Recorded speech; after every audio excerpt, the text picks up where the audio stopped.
1965. Indonesia dikejutkan dengan siaran radio tentang pergerakan dalam tubuh Angkatan Darat Indonesia yang membentuk Dewan Jenderal yang telah berkolaborasi dengan Central Intelligence Agency atau CIA untuk melakukan kudeta terhadap Presiden Soekarno.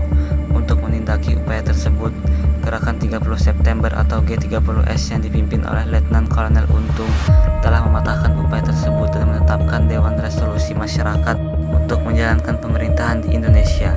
Pertentangan antara keabsahan dari pemerintah Dewan Resolusi berujung pada kehancuran dari seluruh gerakan G30S. Partai Komunis Indonesia dituduh sebagai dalang utama dari gerakan tersebut. Sebagai konsekuensi, mereka menjadi target pembasmian yang berujung pada genosida. Banyak organisasi mancanegara yang menyatakan bahwa apa yang terjadi di tahun 1965 adalah pelanggaran akan hak asasi. Selain dari pernyataan siapa dalang dibalik gerakan yang berujung pada pembantaian tersebut, beberapa ahli mulai mempertanyakan apa yang meletak G30 yang berujung pada genosida. Contohnya sejarawan seperti Bencindit, Anderson, dan Ruth M. Mitchell mengapa bahwa PKI tidak memiliki motif yang baik untuk melakukan kudeta terhadap Soekarno karena posisinya yang relatif sudah kuat dalam pemerintahan, melainkan hasil dari pertentangan eksternal di dalam tubuh militer Indonesia dan hubungan yang kompleks bersama PKI. Faktor inilah yang kemudian menumpuk dan berujung pada malam berdarah tersebut. Dalam video ini, kami tidak akan mencoba untuk menjawab siapa dalang dari peristiwa tersebut, melainkan kami ingin menjelaskan kondisi pemerintah Indonesia dan sejarah hubungan antara berbagai aktor yang di kemudian hari akan terlibat peristiwa G30S PKI.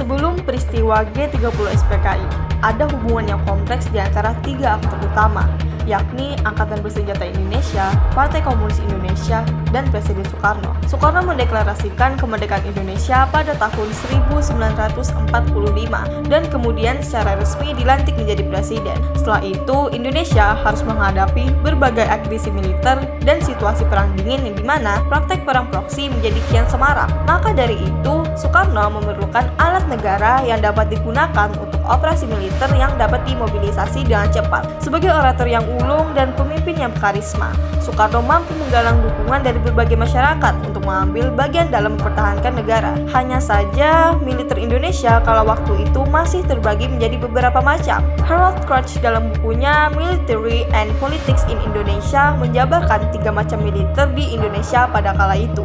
Di satu sisi adalah mereka yang mendapatkan pendidikan militer profesional dari kaum penjajah seperti Belanda dan Jepang, dan di sisi lain yang paling banyak jumlahnya adalah kelompok gerilya yang dibentuk di daerah-daerah. Kadang secara informal dan spontan, kelompok-kelompok gerilyawan ini cenderung menganut karakteristik yang khas dari daerahnya masing-masing dan dapat memiliki aliansi kepada lebih dari satu organisasi atau laskar.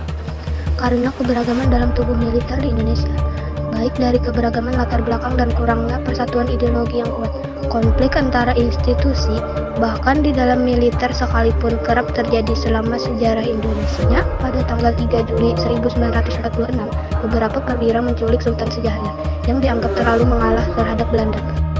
Dan pada tanggal 15 Februari 1958, peristiwa PRRI Permesta terjadi di mana militer kembali lagi saling berseteru, dan berbagai macam peristiwa lain. Gesekan-gesekan dalam tubuh militer ini tidak menghilangkan pentingnya keberadaan mereka. Mereka terbukti menjadi alat pertahanan yang cukup tangguh dan memiliki hubungan yang erat dengan Soekarno. Hanya saja pertahanan bukanlah satu-satunya fungsi dari militer Indonesia pada saat itu. Militer juga aktif terlibat dalam politik, baik dalam pemerintah maupun perusahaan milik negara.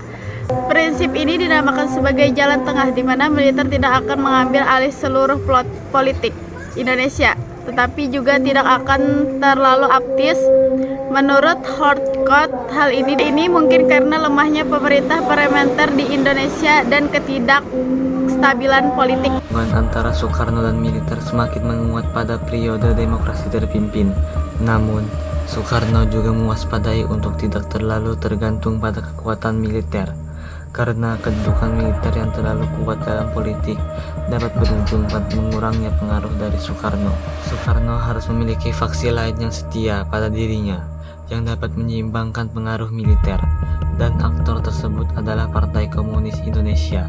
Kemampuan tersebar Partai Komunis Indonesia bukanlah kemampuan berperan, namun kemampuan menggalang dukungan massa, terutama dari pekerja dan petani. Para pemimpin PKI dalam komunisme tidak dapat diterapkan di Indonesia karena masih lemahnya kelas proletariat dan kelas borjuis. Selain itu, PKI tidak memiliki kekuatan senjata yang dapat menandingi militer. Alhasil, PKI lebih memilih jalan damai untuk mengambil kekuasaan dan ideologi yang lebih fleksibel untuk diterapkan di kondisi sosial Indonesia. Dengan memiliki hubungan dengan Soekarno dan menyuarakan narasi nasionalisme, PKI mendapatkan legitimasi yang semakin meningkat statusnya di masyarakat. Hal ini bukan berarti PKI tidak mengalami konflik. Demi memperkuat basis dukungannya, PKI juga mengejar strategi persatuan yang luas antara kelas buruh, kaum tani, berjuis kecil kota dan berjuis nasional yang bersendikan persekutuan buruh dan tani di bawah pimpinan kelas buruh. PKI juga harus menjalani hubungannya dengan partai yang dibuat oleh Soekarno, Partai Nasionalis Indonesia. Hanya saja PNI memiliki basis pendukung yang berwawasan konservatif dengan kebudayaan Jawa yang kuat. Terlebih dari itu, PKI dan militer juga pernah terlibat dalam konflik di masa lalu, dan perbedaan ideologi di antara mereka semakin meninggikan persaingan ini. Inilah kondisi politik Indonesia pada saat itu. Soekarno memiliki dua pilar yang tidak dapat dipisahkan. Di satu sisi, militer sebagai alat pertahanan dan aktor dalam politik dan ekonomi di Indonesia. Dan di sisi lain, ada PKI yang memiliki basis organisasi dan dukungan massa yang dapat memperkuat posisi Soekarno. Soekarno, sebagai pemimpin bangsa, harus menyeimbangkan kedua pilar tersebut. Apabila satu mulai lebih kuat dari yang seharusnya, mereka dapat perlahan-lahan mengambil kekuasaan dari Soekarno, bahkan melenyapkan pilar yang lain sepenuhnya. Ada dua contoh peristiwa yang hampir saja mengganggu keseimbangan ini. Pada peristiwa Trikora, mobilisasi militer sangat diperlukan untuk operasi perebutan Papua. Alhasil, kedudukan militer meningkatkan pusat terlebih dengan dibentuknya komandan tertinggi, yakni yang diketuai oleh Soekarno dan Jenderal Nasution sebagai wakil panglima. Untuk menyeimbangkan kekuatan militer, Soekarno menunjuk Ahmad Yani sebagai Kepala Staf Angkatan Darat karena Ahmad Yani dinilai lebih setia terhadap dirinya.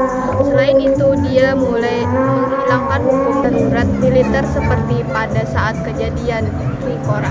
Hal ini dimulai berubah pada saat kejadian Trikora.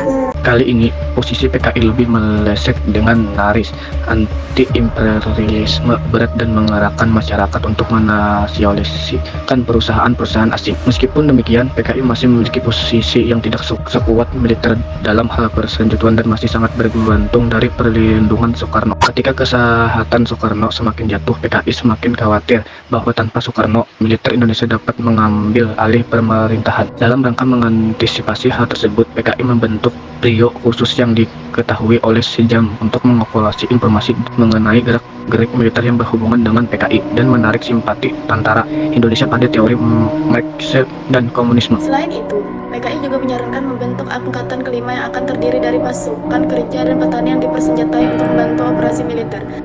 Proposal ini bahkan mendapat dukungan dari Republik Rakyat Tiongkok yang menjadikan 100.000 keping senjata ringan untuk mempersenjatai angkatan kelima. Namun, ditentang oleh militer, alih-alih memperkuat kedudukan PKI. Hal ini justru mempertajam persaingan antara keduanya. Ketegangan ini semakin meningkat ketika terdengar kabar dari Biro Khusus bahwa terdapat sebuah Dewan Jenderal yang berupaya untuk melakukan kudeta pada tanggal 5 Oktober 1965. Meskipun keberadaan Dewan Jenderal tersebut masih dipertanyakan, hal inilah yang memicu G30 SPKI. Ada beberapa versi akan kejadian ini. Kita semua sudah mendengar versi di mana PKI merespon kabar tersebut dengan membuatnya seolah-olah sebagai konflik internal dalam TNI dan menghentikan upaya Dewan Jenderal tersebut dengan mempengaruhi bagian lain dalam militer untuk menangkap mereka. Meskipun pada akhirnya upaya tersebut berakhir dengan bencana, namun ada juga pakar sejarah seperti Benedict Anderson dan Ruth T. Maffei yang menganggap bahwa kudeta tersebut memang lebih berasal dari konflik internal Angkatan Darat, terkhususnya dari divisi Diponegoro yang merasa dilantarkan oleh pemimpin militer pusat, baik secara ekonomi maupun secara moral, dan masih banyak perdebatan yang tak kunjung terjawab.